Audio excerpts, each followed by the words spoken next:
Yes, again, alright mga minamahal, Alicia ninyo, nagbabalik muli para sa ating panibagong video. So, nakikita nyo ba tong survey na to mga minamahal? Yan sabi ng Okta Research. Majority of Filipinos distrust China and view it as the country's greatest threat. So, ito nga po mga minamahal, yung mga hindi nagtitiwala sa China. At yung mga nagsasabing ang China, mga minamahal, ay isa nga pong greatest threat sa bansang Pilipinas. Actually, meron ding survey before. Oo, 73% of Filipino, abay, hindi nila iboboto yung mga pro-China bets nung panahon to, nung election ha. Yan Yan. Pero, ewan ko ba, paano nakalusot yang si Bato de la Rosa, si Bongo, at itong si Marcoleta. Anyway, tatlo lang naman sila. 'Di ba? So, sabi dito, yung hindi nagtitiwala sa China is 60%. At yung mga nagsasabing greatest threat daw mga minamahalang China, 79%. Like, mapapasabi na lang ako ng really, meron pa palang 40% na nagtitiwala sa China. Kasi kung ang distrust ng China is 60%, ibig sabihin may 40% na nagtitiwala sa China. At kung 79% ang nagsasabi, okay, 79,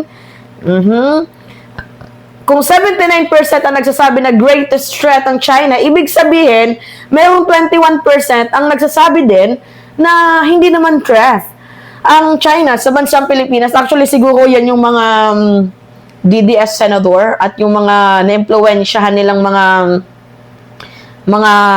minions, 'di ba? Unang-una, kung bakit hindi pinagkakatiwalaan ng Pilipinas ang bansang China dahil meron na pong desisyon ang international law noong 2016. So, naglabas po ng ruling, panalo tayo, panalo ang bansang Pilipinas sa UNCLOS. So, ang desisyon mga minamahal, pag-aari ng bansang Pilipinas, ang West Philippine Sea. So, walang legal basis na 9-dash line yung sinasabi ng China.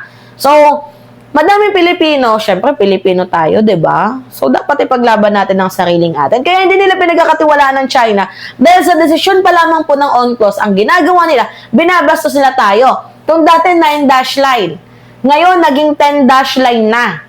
'Di ba? Itong mga punyetang putragis na to, talaga nga namang mga sugapa. Buti hindi kayo karmahin sa ginagawa ninyo. Ngayon, ano ba yung ginagawa ng China?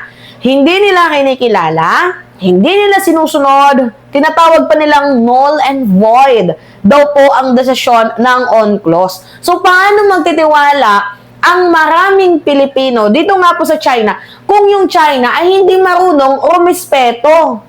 'Di ba? Kung sa international law pa nga lang, bastos na. Ano pa kaya sa atin? At ramdam nga natin kasi binubuli, hinaharas, winawater cannon, pina-floating border tayo. Tandaan ninyo mga minamahal, ang West Philippine Sea ay atin po yan. 'Di ba? Hindi natin pwedeng ipagkanono or sabihin papel lang yan kasi ano yung sabi ni Digong, papel lang daw yan Pakita ko sa inyo. 'Di ba kupal talaga itong si Digong nyo?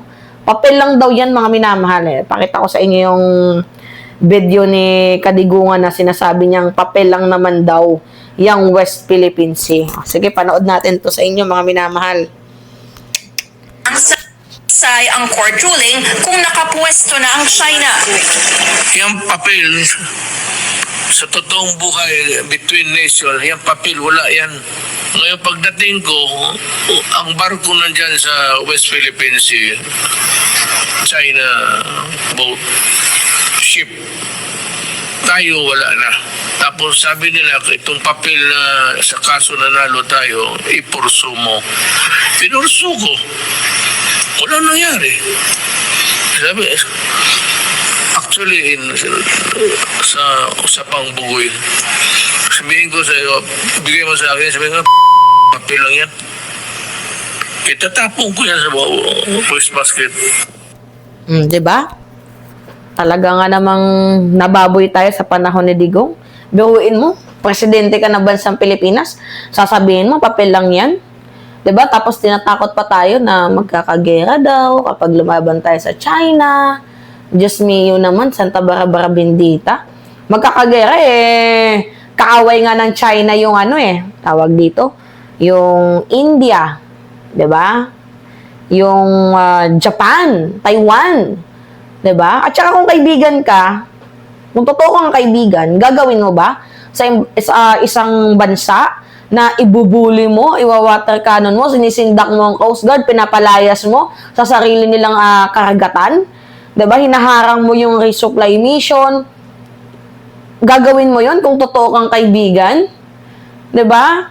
Bukod sa wala ka nang respeto, bukod sa hindi mo na nga kinikilala yung diplomasya ng bansang Pilipinas, nangungupal ka pa. 'Di ba? Hinaharas mo pa. Bastos ka pa. Mataas yung kamay ninyo sa amin. 'Di ba? Tapos sasabihin ninyo na kayo yung kaibigan. Paano magiging kaibigan ng mga taksil? Paano magiging kaibigan ng mga tao na wala man lang pake sa inang bayan? 'Di ba, mga minamahal?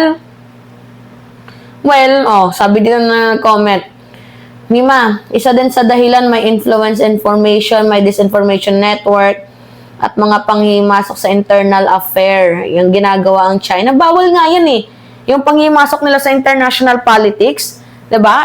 Isa po tayong ang soberanong bansa. So, bakit nila papakialaman ng internal politics natin? Kakapal ng mukha. Pansinin ninyo? Binubuli na nga tayo, winawater cannon na nga tayo. Tapos, pati ba naman ang soberanya na bansang Pilipinas, papasukin pa din nila? 'Di ba? Tama ba yun? Nagagawin nyo ng isang foreign power? Hindi kaibigan yung turing dyan, mga minamahal.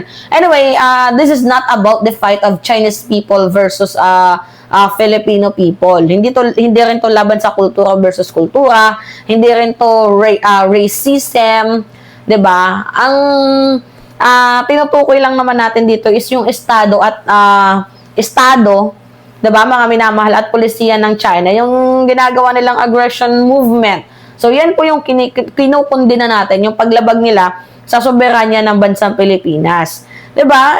Pwedeng mag-invest sila dito, pwedeng may paayuda effect. Sige, mangako sila kung hanggang saan nila gusto. Pero mali na yung ginagawa nilang nambubuli, ng babastos.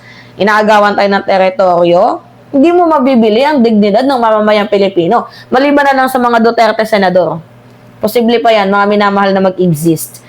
So, paano ka namin pagkakatiwalaan kung kayo mismo, binibigyan nyo kami ng way para matakot sa inyo na wag namin kayong bigyan ng trust. 'Di ba? So, anyway, hindi talaga mapagkakatiwalaan ng China. Hindi to sa emosyon natin dahil nagagalit tayo sa kanila ng super duper. Ito po ay base sa mga nakikita natin.